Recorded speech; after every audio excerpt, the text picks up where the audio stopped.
Look forward to hearing what you have to say.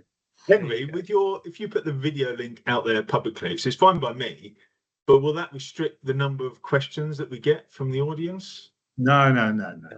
It's all or nothing. You get the video, or you don't get the video. I'm sorry, we've been doing this now for 3 or 4 years, and I'm afraid we have the usual hardcore of questioners who will have their views, and you won't change them in any way. And then you'll have the odd person like me who really doesn't know what he's talking about on this subject, and his ears. So I think on this one we should get a few people who are coming along. I know my missus has just said she hasn't got a clue what you're talking about, so she might. Even my missus said, could I send her a copy of the video, because she has no idea what I'm talking about either. So there we go. Yeah, absolutely. So none of us.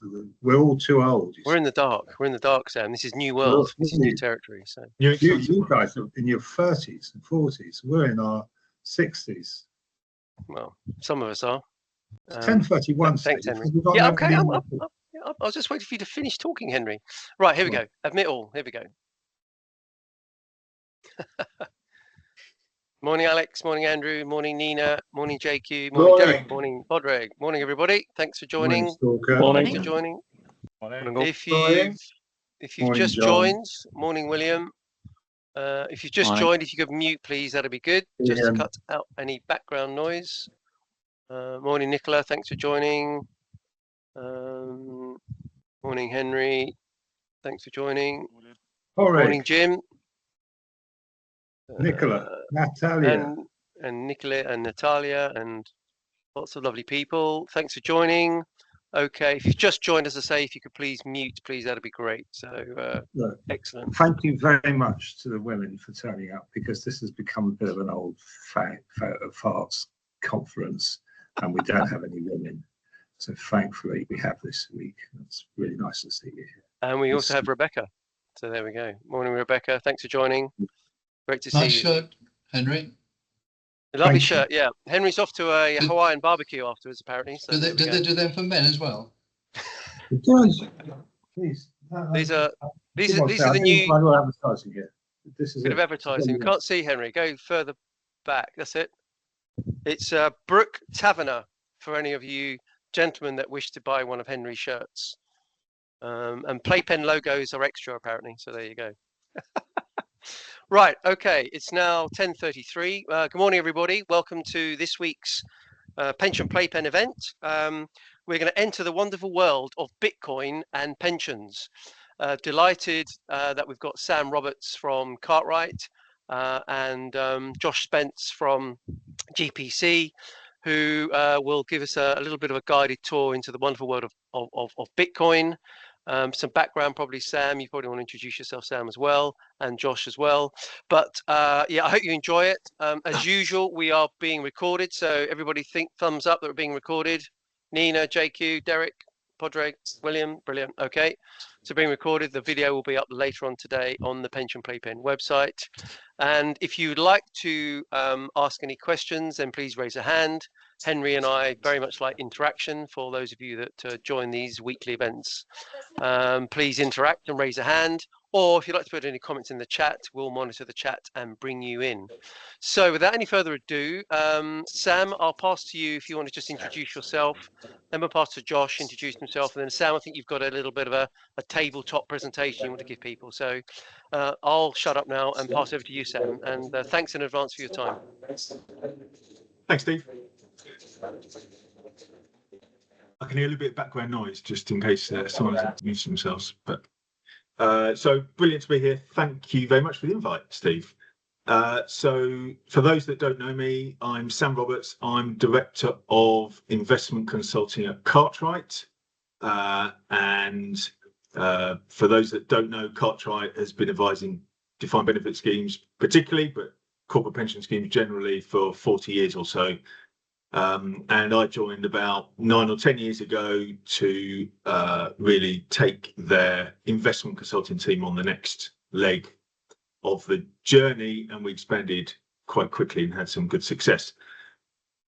One of the things that I was always keen to do was to be thinking about what are the latest ideas, what are the cutting edge ideas that we should be thinking about. Doesn't mean that anyone will adopt them, but what should we be thinking about when it comes to investment and investment strategies? And so just a very sort of brief minute on my sort of history, just so you can see how this, how I've got to this point. So the way that I try and understand things is, yes, it's nice to know some of the theory, but it's also nice to better, in my view, to understand how things work in practice. And I was on the back of the 2008 global financial crisis. The theory didn't work, in my view. Now, everything we've been told, for example, the economics module in the actuarial exams did not explain what was actually happening. And I went on a deep dive to try and find out what was really going on. I found Austrian economics.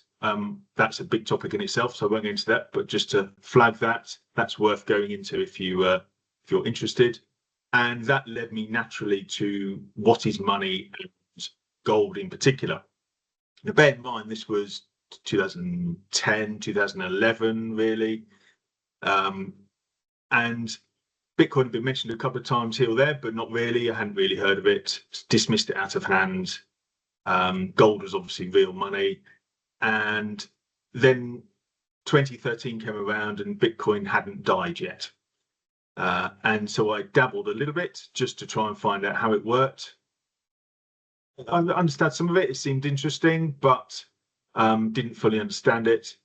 Focused on other things, on my career in particular at that point in time, and came back to it particularly in 2021 and deep dived again, and something clicked.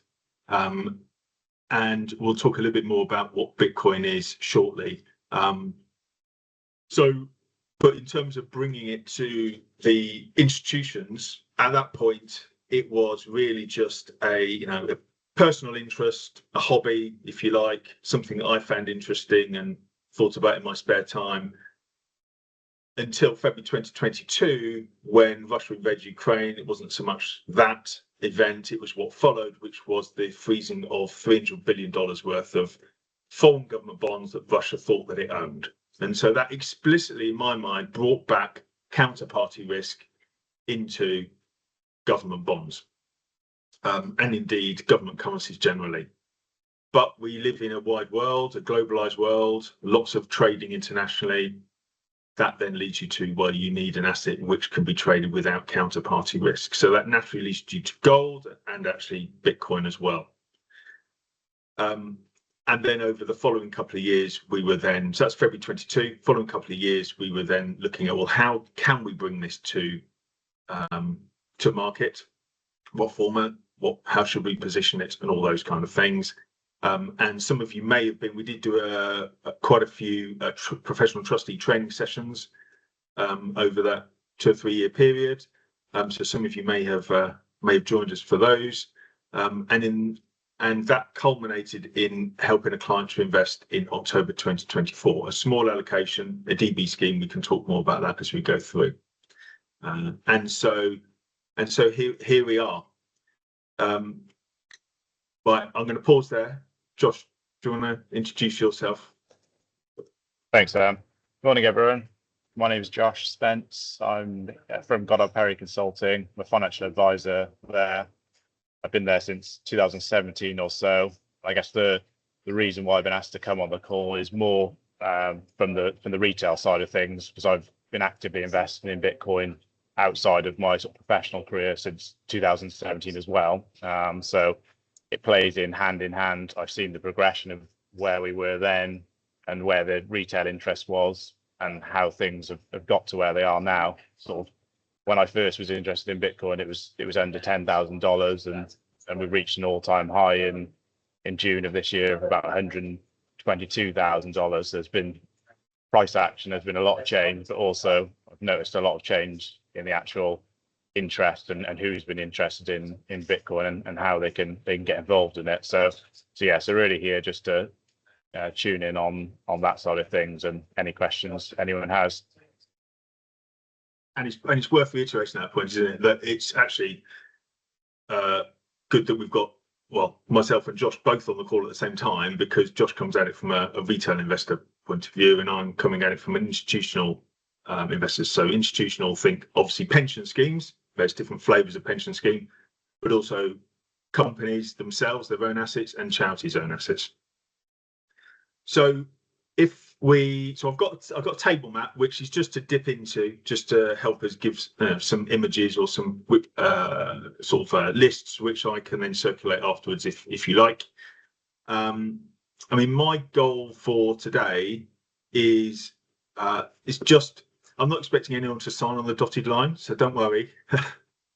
But it's my goal today is to bring an interesting topic. I mean, personally, I find it incredibly interesting. Hopefully, some of you will agree, and encourage you to explore the topic further and see where it takes you. That's all I'm trying to achieve today. And as Steve said, please do feel free to jump in with questions at any time. I might need a little bit of help. Thank you, Padraig. So that's you put your hand up, which is fantastic. Yeah, do you mind? Just for clarity, are you focusing solely on Bitcoin, or are you looking at digital assets such as stablecoin, which I would have thought was possibly more suitable or easier sell to the likes of institutional investors like a pension fund? So we are focusing predominantly on Bitcoin. I think it's probably worth, maybe before we get into the table map, maybe it is worth just distinguishing between different groups, because there's a lot of grey areas. There's a lot of confusion, I think, out there. I see it pretty much every day on LinkedIn. There's a lot of confusion, and we need to separate out what we're talking about. Otherwise, we're going to keep going around in circles. So I would split it into, for simplicity, split into Bitcoin, stable coins, and crypto, as it's often referred to. So we'll talk more about what Bitcoin is, but essentially it's a form of money. Stable coins also a form of money, but of course they are tied to the existing government currencies, particularly the US dollar. And then thirdly, the crypto part of it, where I mean, there may be some value in that, but there's also a lot of, there's also outright scams. So there's a mixture of technology companies, gambling tokens, meme coins, which are gambling tokens effectively, and outright scams in there. And that's, if someone said, I want you to look at gold and Microsoft and compare them, you say, well, there's completely different assets. Why would I do that? And so that's why we separate out these different assets. So I'm focusing predominantly on Bitcoin here as a money of the future, where the opportunities from an investment point of view. I think if you're talking about short and medium term and transferring money efficiently, then stable coins do have a use there. Not interested in the crypto stuff. Okay. But again, just for the sake of clarity, Bitcoin is crypto, isn't it? It's not anymore. It's not any more stable or established than any other ones that have been around. We've got no real official grounding of them, have we? It's based on cryptography. Yeah. Okay. But I think it's just want to get that clear before we. Yeah, that's fine. Yeah, it's how it's who controls it. So who controls the element of gold? No one controls how that element is formed, and it's atomic weight and things like that. No one controls that. It is what it is, and there's lots of companies around that dig it out of the ground, refine it, etc. The same thing is with Bitcoin. No one controls how many there are or how quickly they're produced. Therefore, you've got that certainty at its core. Obviously, there are lots of companies around that they will use it as a tool for whatever their business is. The crypto stuff that I've lumped together, I talked about the technology companies. it's easier to think about it the same way. They can issue more tokens. You've got a small group of people in control of what happens with that crypto asset, using the FCA's language. It's a very different kettle of fish in reality, even though you can say at its core it's based on lines of code. Right, let me dig into this table mat. Share my screen.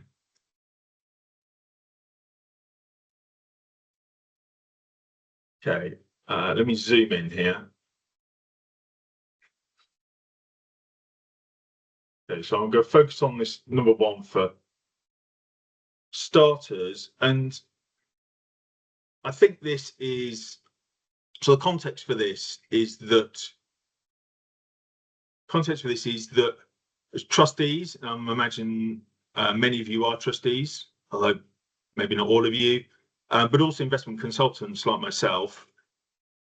The world is constantly changing, and we need to constantly change and adapt and innovate to make sure we're doing the best we can for the members of those pension schemes. I think that's pretty self-evident.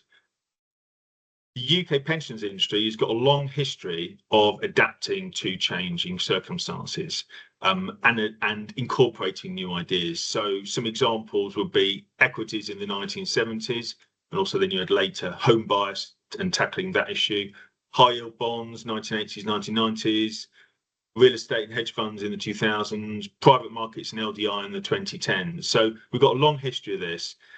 And in all of those cases, initially there was some pushback, sometimes very strong pushback, and also often ridicule that why would you want this new fancy idea?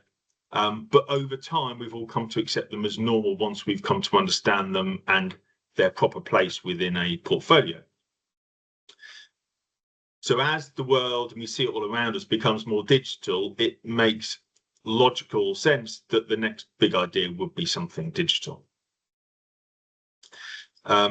So some of the things that we all are thinking about, whether it's trustees or investment consultants, in terms of different pension scheme pools of assets, are on the screen there. So we've got, so defined benefit, I'm going to assume obviously a good level of knowledge about what these things are, but we're looking for diversification. We're looking to make sure on top of the latest trends and risks and how we can hedge those risks.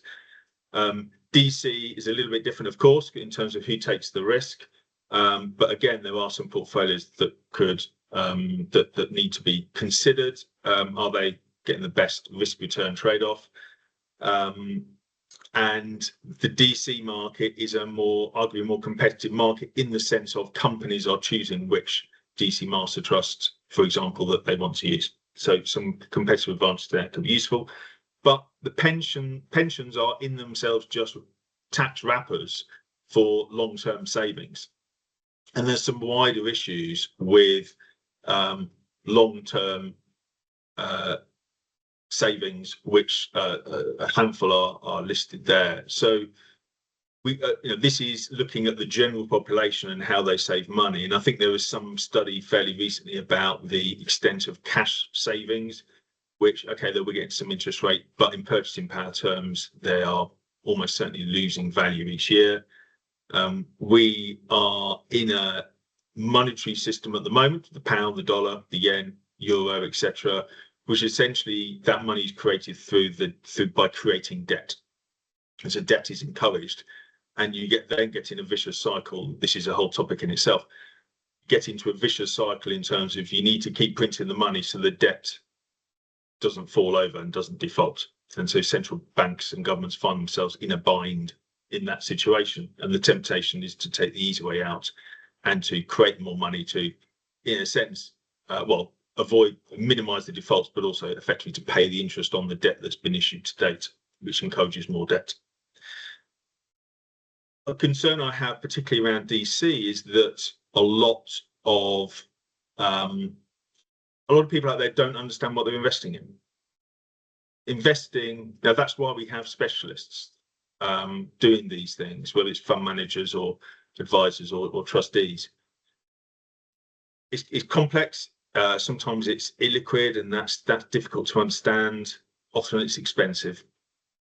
And so if there was an easier way to do it, if people could just save in a form of money, historically, gold, saving a form of money, that would take a lot of the stress out of their lives and they could focus on their day job.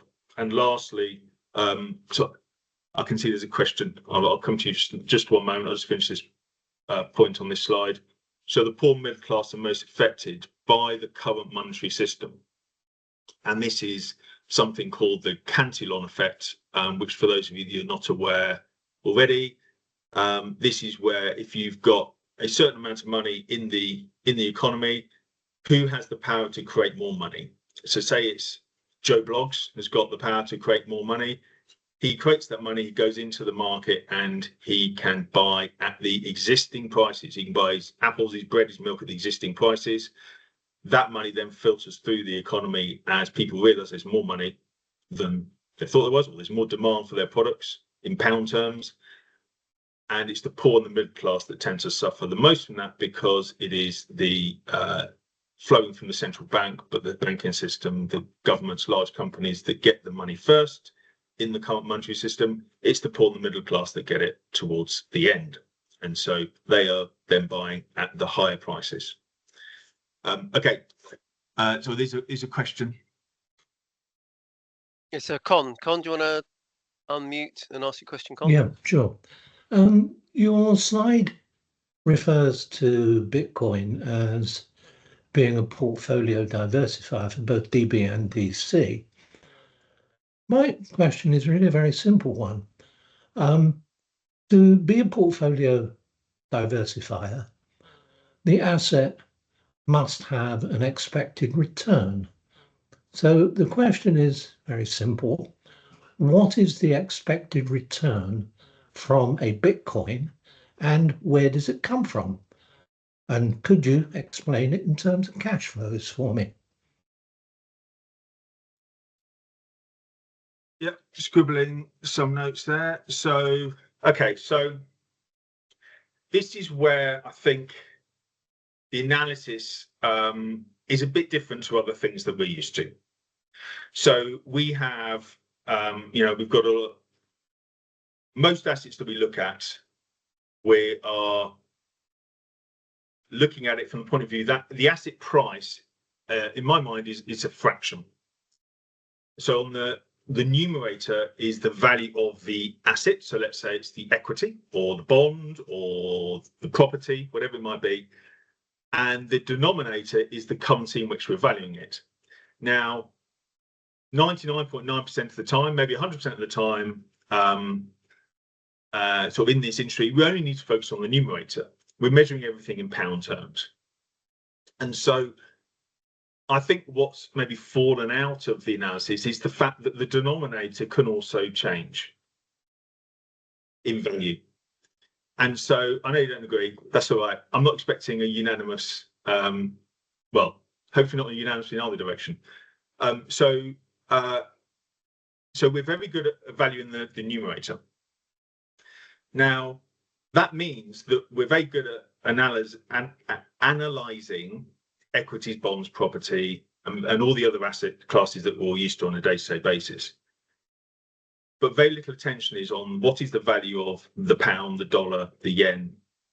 And the conclusions that are reached when you value assets in different currencies can lead you to very different conclusions. So, for example, if you measure, I mean, not everyone agrees with this, of course, but if if you're of the view that gold is a form of money, or has been historically, then if you measure the equity market in gold, you might come to a different conclusion about how well it's performed than if you measure it in pounds or Venezuelan bolivars or whatever it might be. So I think that's the first point to make. We need to look at it in a different way, because it's money rather than an asset or an investment. So it's not an investment. Well, you can treat it as an investment, but I think it's better considered as a form of money rather than a form of investment. That doesn't Unfortunately, it doesn't actually satisfy any of the 4 standard tests for money, does it? Fails at least 2 badly and is suspect with respect to the other 2. And which 4 are you referring to there? Well, start with store of value, then talk about medium of exchange. Then you can go on to measure of value and so on. So I think one of the issues that we have is that we live in a society where we expect everything to be instant. And in reality, not everything is instant. Things take time to emerge. The internet took many years to emerge into its current form. And the same thing happens with I'm arguing here, a form of money which is emerging, which started at 0, didn't exist in 2008, came into being in 2009, and is emerging. And it's going through a sort of monetization process. So maybe if I skip over to the right-hand side, because that then maybe talks a little bit more on the circles on the right-hand side about how the money emerges. And we sort of saw the same thing with previous monies, whether it's gold or silver, copper, African glass beads, and so on. So it starts off with, it's just a bit of a curiosity. What's this weird Bitcoin thing? And a handful of people will buy a bit because it's just interesting. They're not expecting to make any money out of it. And that's the collectible stage. But then, and it doesn't always, it's not going to be the case in every case, but if then it has the right attributes to be a form of money, and we can talk more about that, then people start to build up cash balances of it, and it start to be seen as a long-term store of value. Now, well, let's come back to the store of value point, because I think that is important. Over time, and again, this is not instant. This is humans are busy doing lots of things in their daily lives. It takes time for any technology to come through and to be more widely used. So none of this is instant, but over time, and I think we're probably, some people are maybe at the end of the store of value and going into medium exchange. Some people have not yet started the store of value phase. So again, it's granular. But then you move into the medium exchange where people have built up enough of a cash balance in that new form of money to feel comfortable spending some of it. In fact, maybe they don't have any of the previous money available to spend, and they have needs and wants. They need to eat, they need to have a roof over their heads, etc. And then finally, you come to that unit of account where people forget about the old money and they start to quote their loaves of bread and their pints of milk in the denomination of the new form of money. But that can take an awfully long time. It can take generations for it to emerge and cover that process. Did you have a follow-up question there, Con? Yeah, you're referring to this as a store of value. Where does this value come from? Where does the what come from? Value. You're saying this is a store of value. Where does that value come from? So it's to do with do we think that money has value in an economy? Money has utility in an economy, yes. But it's based entirely on the actions of a central bank. It's fiat in the sense of belief in the economy and belief in the government and belief in the legal system, which is something that Donald Trump is going to find out rather a lot about over the coming few years. Yeah, and that is where. Sorry, Carl, isn't that exactly the point? It's a belief in faith, and once the money disappeared from a gold-backed, excuse me, from a gold-backed standard, it's basically the store of a day's work. So if you were paid £100 today for a day's work, you want that day's work to still be a day's work worth of value to you in future. And as it stands, fiat currency is failing that quite remarkably. Only to the extent that they suffer from inflation. Precisely that point, Bitcoin won't suffer from its intrinsic monetary expansion inflation in the way that every other fiat currency does. And that's complete and utter crap. No, it isn't. Well, yes, it is. Why? Consider the basic fact that what you actually have with Bitcoin is you have Bitcoin miners profiting both from the creation of new Bitcoin and indeed from the transaction level fees, Okay. which are very, very substantial. No, they're That not. actually, I'm sorry, they are. They're not. If Go you away, if you go wire away money, and if look you at wire what some money, of those people make. oh yes, sorry. The There's two- transaction the- fees, the transaction fees at Bitcoin, I have seen at levels over $50.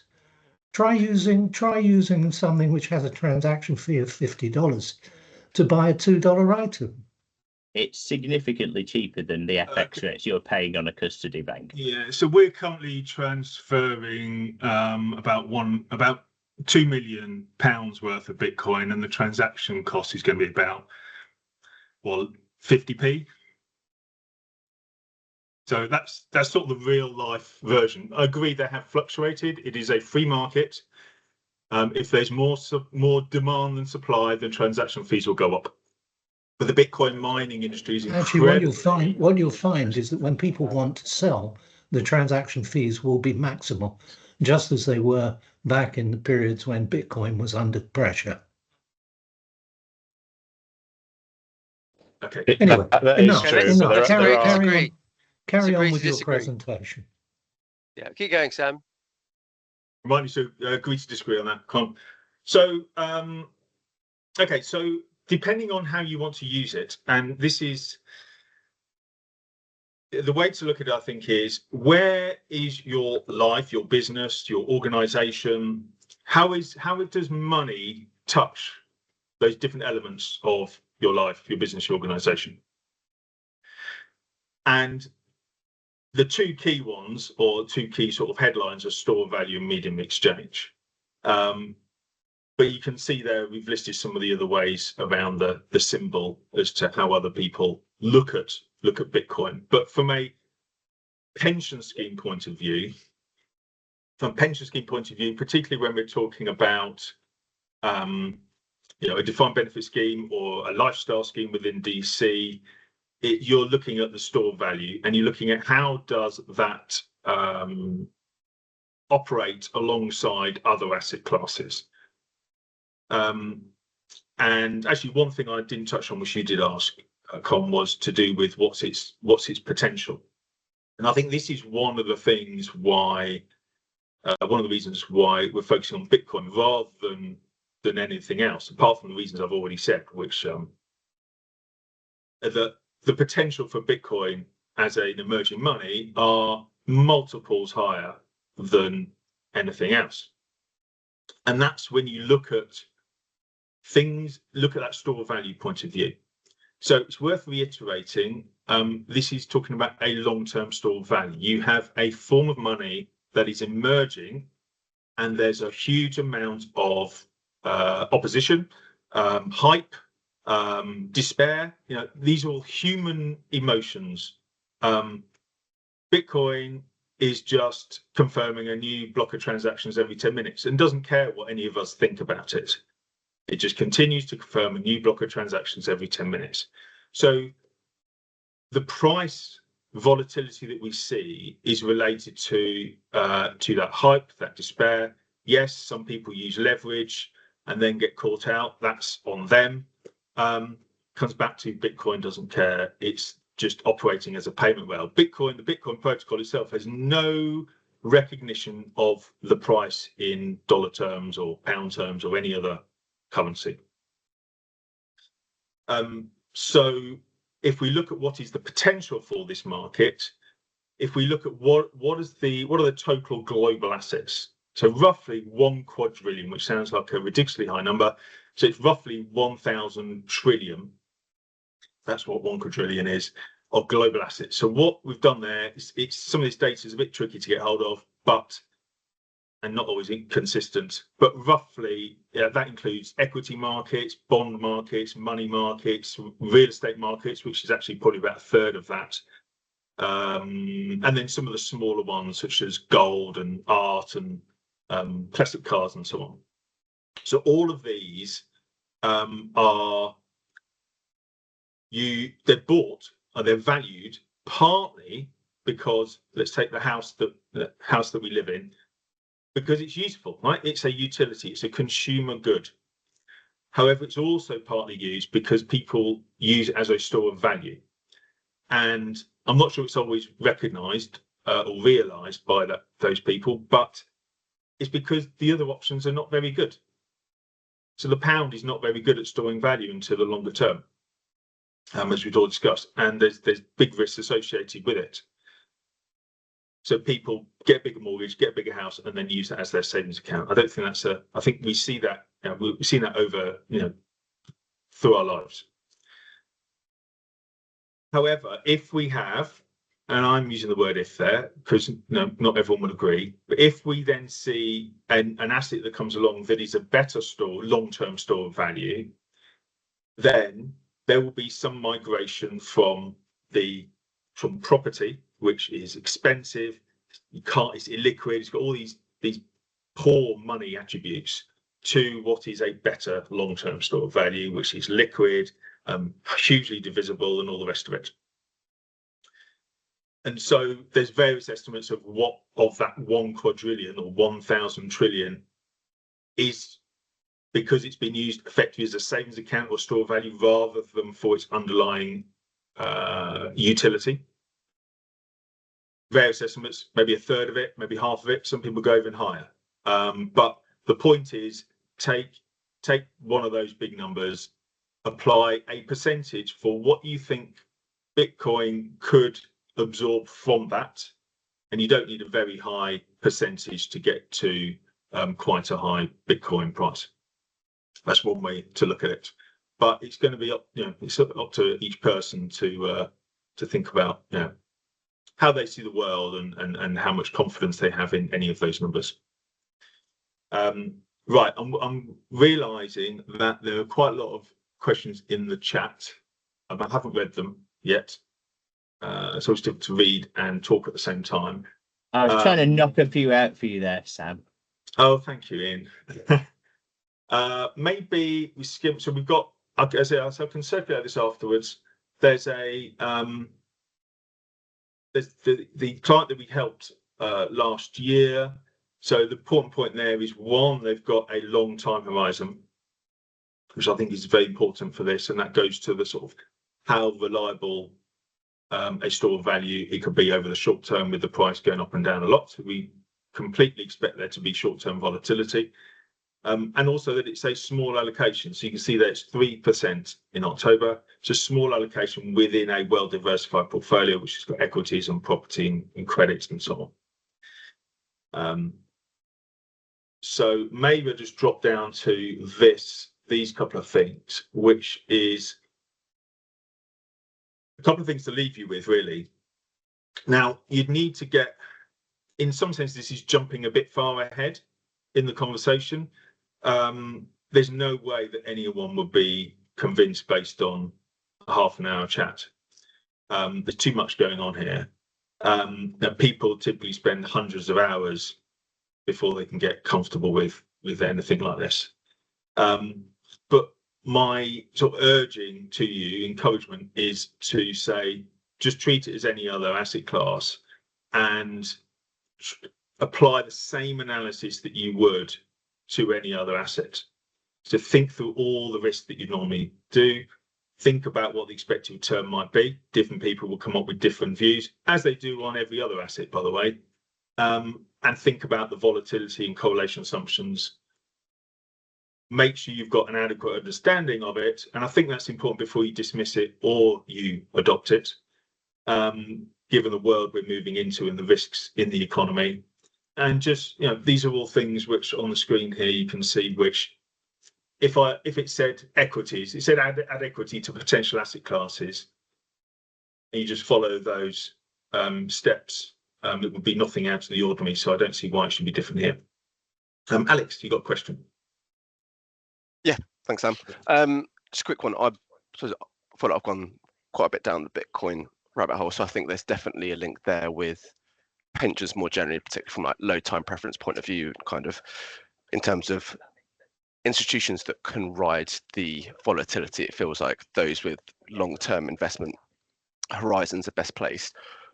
I was quite interested that kind of with your example, it was a DB scheme and not a DC one that went first, in that kind of for the most part, obviously you don't need to share client specifics, most DB schemes now are pretty well funded and there's kind of limited upside from kind of investing or getting the kind of price action that you may expect from Bitcoin. Do you see kind of going forward it being more of a DC pension play, or is it one where you think actually it'll be DB first? I think, I think there's a back of the envelope, there's probably a few hundred DB schemes that should be seriously considering this. To put it into perspective, they would all have long time horizons, so 5, 10, 15 years. As you rightly say, a lot of DB schemes are at the point at where they can go to insurance, and so they decide to have a short time horizon. They shouldn't be thinking about Bitcoin. They should be thinking about making sure they manage those risks against the insurance price and moving into that insurance regime as quickly and as smoothly and safely as they can. So this isn't for everyone. This isn't for every pension scheme. I agree. I think it should be adopted more by DC. I think that's an obvious area, but I don't know. It just strikes me that maybe they've been more focused on consolidation and sort of, the various new regulations from the government and so on. Maybe more focused on that, and maybe less focused on how can we make sure that our investment options are appropriate for the next 10 years. Cool. No, thank you. Because I wasn't sure if it was. Oh, sorry, John. I got your hand up. I was going to say I wasn't sure if it was one where it might be more retail driven. If we're seeing kind of more individuals holding Bitcoin, that actually want to be able to access that tax free. Because I know that's something I'd definitely be interested in myself personally. Yeah, maybe so that will partly depend on the FCA and the ease with which it's possible to hold Bitcoin in ISAs and things like that. So I'd move towards Josh there in terms of commenting on that. But I think and I think this is actually a key risk for the pensions regime generally, is that rightly or wrongly, outside of the pensions industry, we do not have a particularly good reputation. And things like the Mansion House Accord and investing in illiquid assets doesn't help us, sadly. And so more and more people are getting disenchanted by the pensions regime. And there are calculations you can do that say, this is going to be a personal decision, right? This is not advice to anyone, but it's a personal decision. You look at, okay, what is the break even that I could get from Bitcoin that cancels out the tax benefits of investing through a pensions wrapper?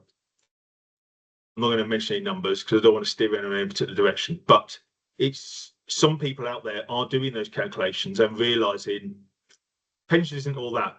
I'd prefer to invest in an asset which I feel that I understand. I've got a lot more confidence in.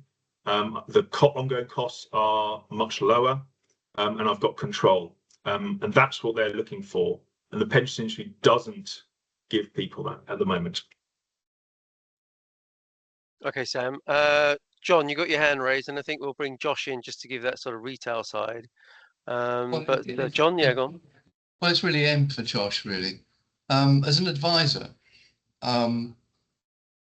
we know that sophisticated investors are people who have just made a profit, and people who are not sophisticated are those who've just lost some money. How are you covered with PI from a retail investor point of view with recommending Bitcoin? So from an advisor point of view, definitely is not something I'm recommending or having those conversations with clients. It's not covered by PI insurance, and it's not something I think you'll find any advisor really giving specific advice on. There's no real ways to access it unless you're doing sort of proxies and investing through a company like MicroStrategy.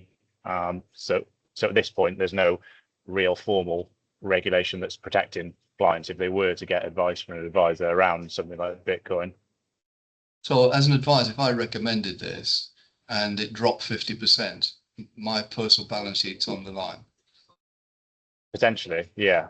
So I think we need to wait for things to get further ahead. And if we look at where the USA is at the moment, they've just Trump's just done an executive order where people are able to invest into Bitcoin and crypto within their pension funds or their 401ks. And I think that's when there'll be regulation and people will be protected. But until then, in the UK, we're still a way off that at the moment.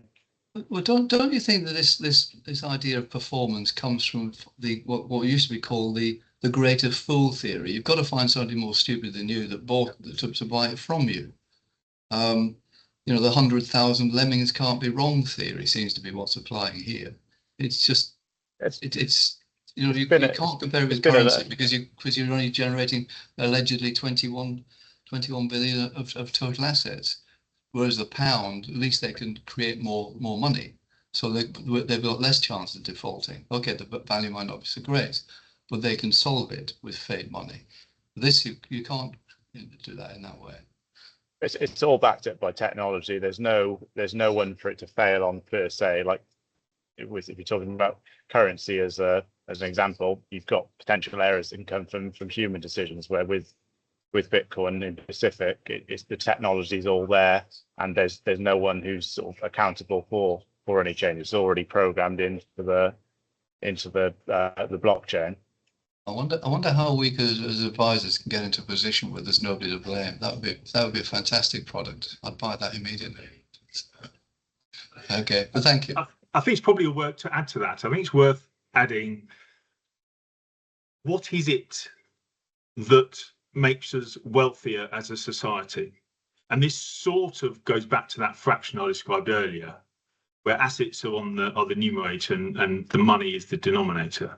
So if we have more apples, more widgets, more whatever you like, whatever you value, whatever you buy, more houses, that is a benefit to society. We've got more wealth, assuming that they've been built or created or produced for the right reasons. Because there's people that want them, that creates value in our society. And so our society is wealthier if we've got more stuff, for want of a better word. Is our economy better off if we have more money? And on the face of it, you might think, well, yeah, obviously we all want more money. But the problem is, if more money is created, then its value is diluted.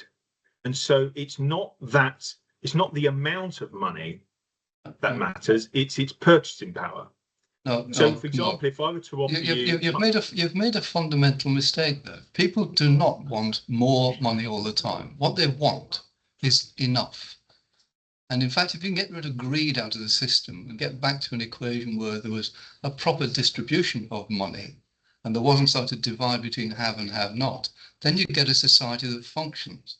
Whereas at the moment, what you've got is the gecko greed function that comes into this, that more is good. More is not good.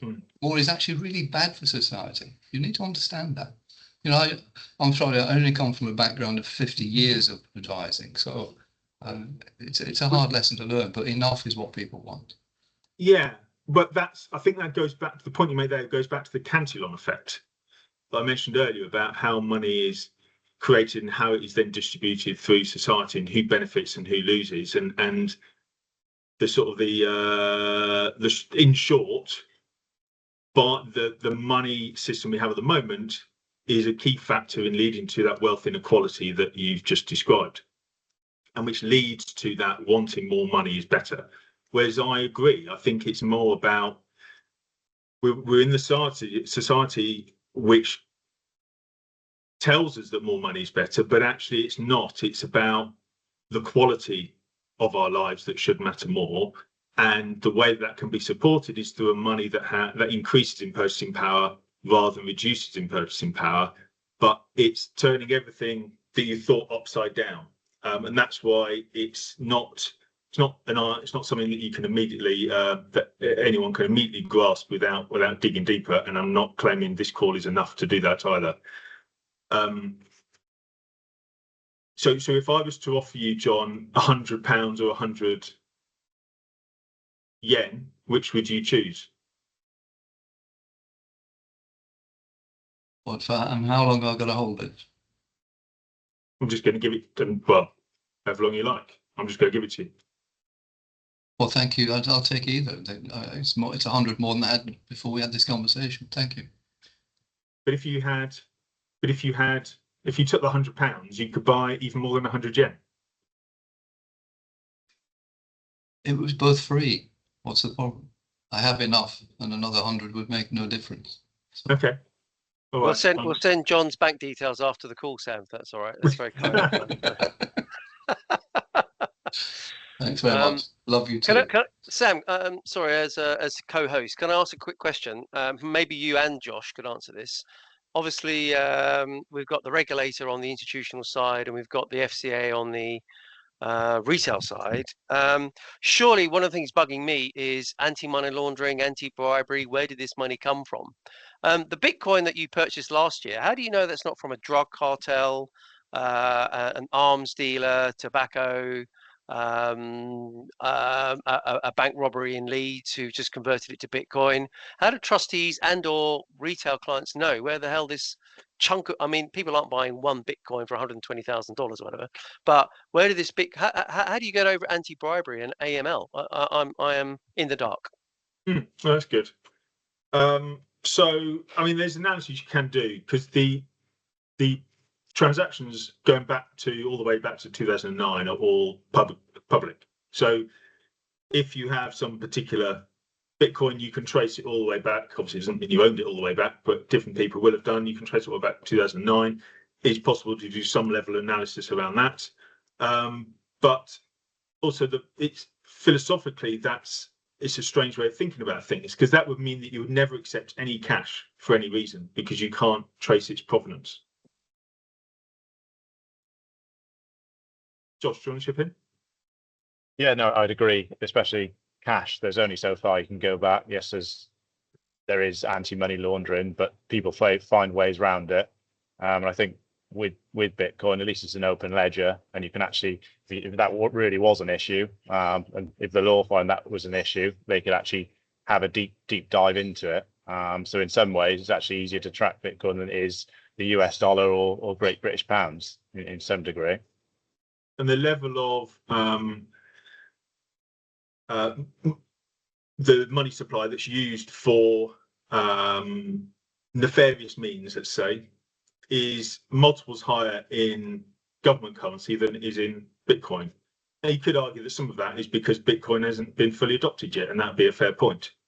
But it goes to show that there's a lot of, sort of myths out there, which when you apply some logic, they sort of fall away.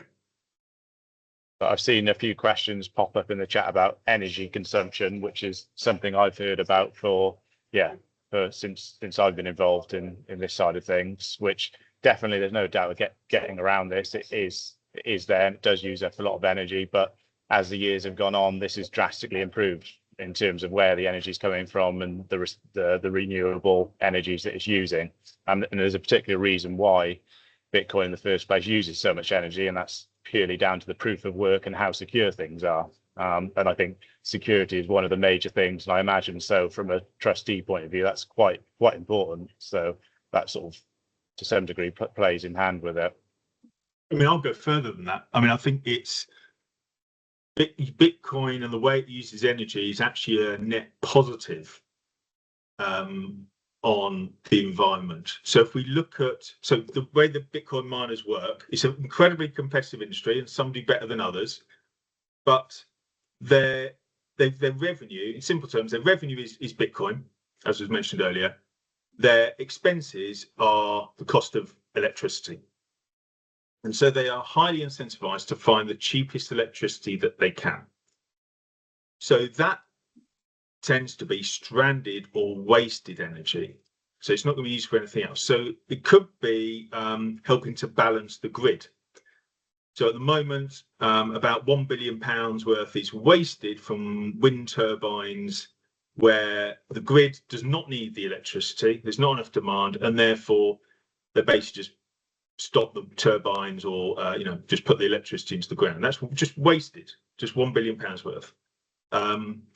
Or if we look at not all landfills are stranded, but quite a few are. They're in the middle of nowhere, they're not on the grid, but they are emitting lots of methane, which can be very damaging.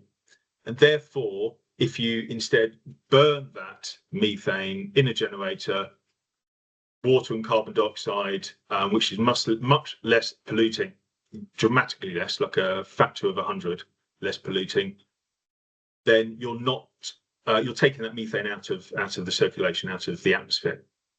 And so Bitcoin will probably be one of probably will be the first carbon negative industry, which will be fascinating to see and how that will be covered in the press.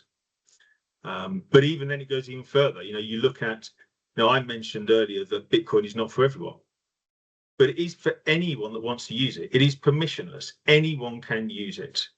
Obviously, you need a little bit of knowledge that it exists and what it is and how to access it, but you don't need a government's permission. You don't need a banking system's permission. You can just access it. And that is what creates the level playing field from a social point of view, a level playing field for everyone to operate on, and takes away that cancel-on effect, which if you're not familiar with, I'd urge you to dig in more because it's eye-opening. Sam, Nick B had his hand up. Nick, do you want to say anything, Nick? Or have you had your question answered now, Nick? You can unmute maybe. Okay, go on, Nick. No, maybe microphone problems. Sam and Josh, here's a question. Can you foresee a world where there'll be a Bitcoin annuity? An annuity paid out in Bitcoins. Ooh. Sort of, yeah. I mean, I think we need to then look at what does, and this applies, on institutional and retail, of course. I think we need to look at what benefits does an annuity bring. And one of the key ones is it's the pooling of the mortality risk. Now, from an institutional point of view, we look at bulk annuities. Those bulk annuity policies are much more complicated than that because they need to incorporate all of the defined benefit nuances and detail. But actually, if you sort of take that out, for most people, that's not needed on a sort of retail or a DC type basis. So actually, the pure way to do it would be to have a perfect money with longevity pooling, and you just put those two together, and that will solve 99% of the problem. If you wanted to, you can mix a bit of gold with it to start with. Right. Okay, cool. Thank you very much for that answer, Sam. Any other questions? There's loads and loads and loads of stuff in the chat, and I don't know if Ian's helping out in the background answering some of these chat room questions. But Ian, is there anything particular you want to comment on before we I was start trying closing my down? best there to swing at them all. So there was one on custody. You mentioned it. Did we talk about custody? You mentioned the energy. But somebody asked up there about losing your coins in a rubbish tip and so on. Yeah. Bobby? Okay, Bobby. I think that was all. Yeah, so I've probably got more questions now than answers from the session, but going back to one of your very early points, no one should invest in an investment without understanding. If you could guide us as to where's the best place to actually start looking to actually get to that understanding, and taking your other point, it takes hundreds of hours. Maybe it'll take a few years to read it all. Yeah, there's a lot of stuff out there. Steve, is there a good way to disseminate information after the call? Yeah, we can get the notes and any specific emails. We can pass your details on, or Bobby can talk to you direct or whatever you want. So yeah. If I send you an email with sort of the table map and Yep. Some links to try and answer, to start to try and answer Bobby's question. Then that hopefully helps. That'd be good. And the principle, I mean, Bobby's a trustee, but obviously one of the other things I was going to ask was, trustees should invest as prudent men. Would you say Bitcoin is the investment of a prudent man or woman, I guess? So obviously there's the, looking at it on a portfolio basis, gets you most of the way there. I think also once you start digging into what is money and how it operates, it highlights how risky government money is. And so a lot of people over time feel, well, actually the risk isn't so much about not having, the risk isn't so much about having some Bitcoin, it's about not having some Bitcoin to try and offset some of those risks that we see in the current financial system. Okay, fantastic. Any other questions? Anybody want to raise a hand? Jim, Whittingfield, you had your hand raised, Jim. Do you want to ask a question? And then we'll come to Chris. Thanks, Steve. Yeah, it just seems to me like it's very much a way of trying to take democratic control of the economy away from current nation states and put it into what will ultimately become oligarchical control. So it probably a philosophical difference more than anything else, but that's just my observation on it. I mean, I think it does take some power out of nation states, which is why they are somewhat fighting about it, but also they ultimately can't do anything about it. But I disagree with this sort of oligarch sort of conclusion. I'll reiterate my comment earlier about it creates a level playing field for the world's population. And if you think about all those downtrodden people, yeah, it's not a quick fix. It's not a silver bullet. It's not a Bitcoin bullet. It's not going to change things overnight. These things take time. But if you start with a level playing field, that's a brilliant start. Okay, cool. Chris, you got a hand raised, Chris? Yes, thanks, Steve. I just want to follow up on your very interesting question about could you ever see Bitcoin annuities? And I put something in the chat. Of course, annuities are priced, given that mortality is relatively stable. It's the movements in annuity pricing are determined by movements in interest rates. And of course, as far as I can see it, there's no way you can generate an income from Bitcoin and an interest rate. I mean, there will be a yield curve on Bitcoin. There is already, but the cash flow is the main point, I think. So it's money. So what do you do with money? You save it up and you spend it when you need it. So the same thing would happen within a let's say an annuity type product. And the assumption is that it would be regulated under the existing solvency rules. Yeah, but if I put money, if I hold money and in its recognized form, I can put it on deposit and get a regular cash flow from it, can't I? It's called interest. How do I get a regular flow from what has been put in the chat as possibly equivalent to a work of art or, something that just doesn't, it's there for speculation. So it's not there it would be for... priced, it's liquid, so you could sell it. So it'd be priced accordingly. And because there is a Bitcoin yield curve, you would get those interest rates not set by a central government. So it's a pricing matter. I mean, it's theoretical, right? I doubt that such an income stream product would be structured as an annuity. In fact, I know it's not. Yeah, you're basically a Bitcoin. You couldn't guarantee what its price was going to be precisely today, so therefore you couldn't use it for an annuity that had to pay a regular income. That has to pay a fixed regular income. But denominated in which currency, Chris? Well, I'm thinking obviously in sterling, but any currency. But I just don't quite see how you can get the link. What about if you denominate it in Bitcoin? Oh right, yeah. Well, that's if you want to get it in Bitcoin, but once again, the future price isn't known, is it? Well, no.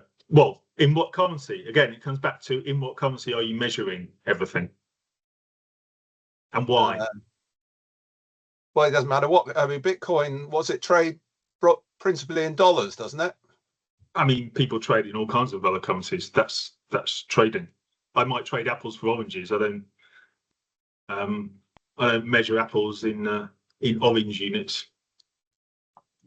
You choose. It is a personal choice in what currency you are denominating the things that you buy or sell. Yeah, it's a triangulation problem, basically. You get your Bitcoin. I mean, I guess I'll just point here.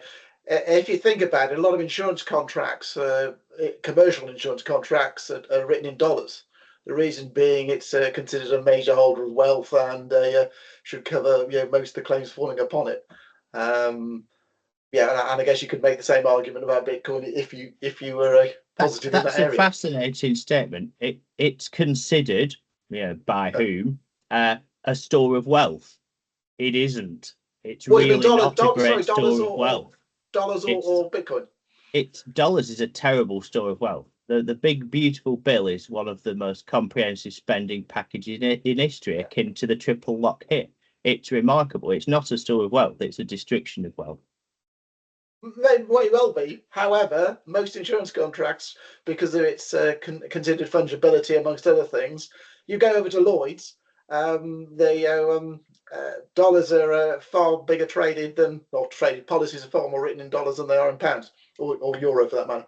So we're talking about a slightly different situation there. So if you have an entity which has liabilities in a particular currency, then it makes sense for you to think about your assets in that same currency. And therefore you are trying to, or whatever your objectives are for those assets, whether it's to outperform those liabilities or what have you, makes perfect sense. And in that scenario, then you're looking at the sort of the DB scheme type example, where you're saying, well, I've got a range of asset classes, you think about diversification, all the rest of it, right? That's where that comes in. The annuity point, I think, is really looking further ahead into the future and saying, well, now, increasingly fewer people will want to measure their lives or hold substantial amounts or have liabilities in pounds, dollars, etc. And so a future annuity product, however it's structured,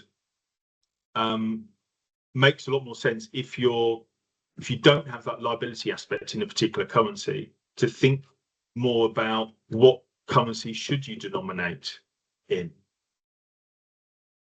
So in the future, when my electricity bill comes in each month in Bitcoin, that's when I can have a Bitcoin annuity. Actually, Charles, you'll be able to get it sooner than that, but that's more the unit of account type. That's the final stage of any money being introduced or being emerged. Okay, Sam. Can I just make one point there? Yeah, go on, Andrew, and then we'll go to Con. Yeah. If one was in Venezuela, one might quite like a Bitcoin annuity. There you go. Yes. Great idea, huh? There we are. Con, you go last, and then we'll wrap up. So go on, Con. Keep it short, Con. Well, I just want to go back to this question of where does the value in money come from? The value in money, dollars, sterling, whatever, comes from a very simple fact. This is the currency in which you can pay your taxes. So my question is very simple. What countries accept Bitcoin in payment of taxes? Because until there is one, you can't actually describe that as money. El Salvador. Some of the states in the US are starting to introduce that alongside gold and silver. They're seeing the writing on the wall for the US dollar. The states have always accepted gold and silver. That predates the issuance and the creation of the Federal Reserve. That doesn't mean that they'll accept Bitcoin. You tell me one that actually does accept Bitcoin. The Canton of Zug in Switzerland, El Salvador, and the Central African Republic, according to Grok. There you go. Okay. Con's happy. I wouldn't be surprised if Argentina. I'm really happy. I want so badly to pay my taxes in Central Africa. Thank you. And on that note, in typical Top Gear fashion, we're going to say thank you to Sam. Thank you to Josh. I hope everybody's enjoyed today's session. It is a pardon the pun, minefield.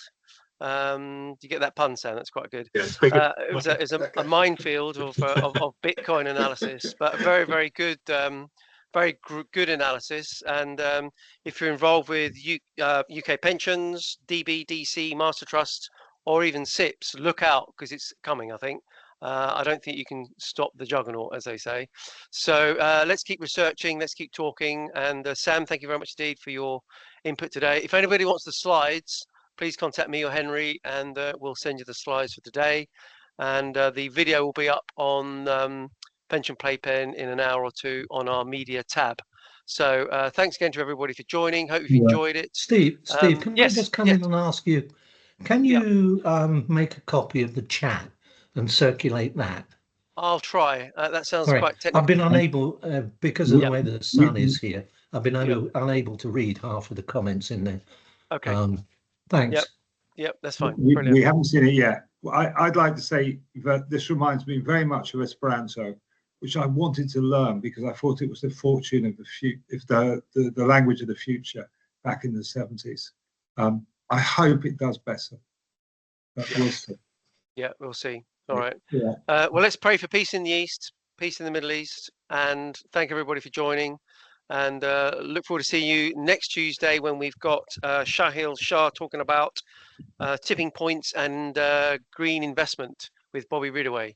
So, and how to invest green, I think, Bobby, that's right, isn't it? But anyway, it was a good shot. Hope you can join us next week. Anyway, thanks very much indeed, everybody.